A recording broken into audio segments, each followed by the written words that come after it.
భారతదేశ స్వాతంత్రంలో ముఖ్యమైన పాత్ర పోషించిన వ్యక్తుల్లో లాలా లజపత్ రాయ్ ఒకరు. రచయితగా, రాజకీయ నాయకుడిగా పేరు తెచ్చుకున్నారు. అతని పుట్టినరోజు 1865 జనవరి 28న పంజాబ్లోని లుధియానా సమీపంలోని దుడికేలో జన్మించారు.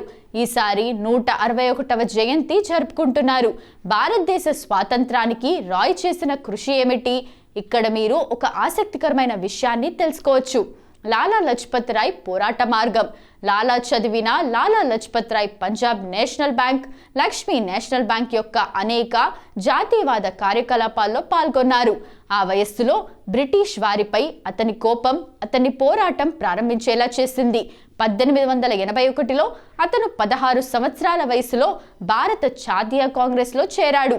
1885లో దయానంద లాహోర్లో ఆంగ్లో వేద పాఠశాలను స్థాపించారు.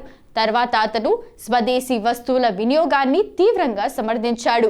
అలా లాలా లజపత్ రాయ్ సమాజంలోని కుల వ్యవస్థ, వరకట్న వ్యవస్థ, అంటరానితనం, ఇతర అమానవీయ పద్ధతులకు వ్యతిరేకంగా తన స్వరాన్ని పెంచారు. ఈ నేపథ్యంలో ఆయన సర్వెంట్స్ ఆఫ్ పీపుల్ సొసైటీని స్థాపించారు.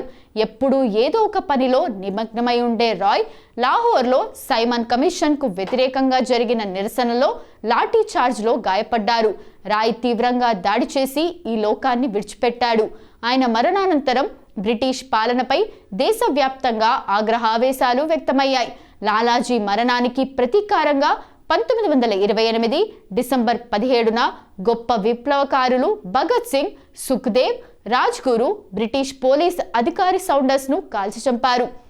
స్పష్టమైన ఉద్దేశం, సూటిపోటి మాటలు, దృఢమైన నిర్ణయాలు, ఉగ్ర స్వభావం కారణంగా ఆయన పంజాబ్ సింహంగా పేరు పొందారు.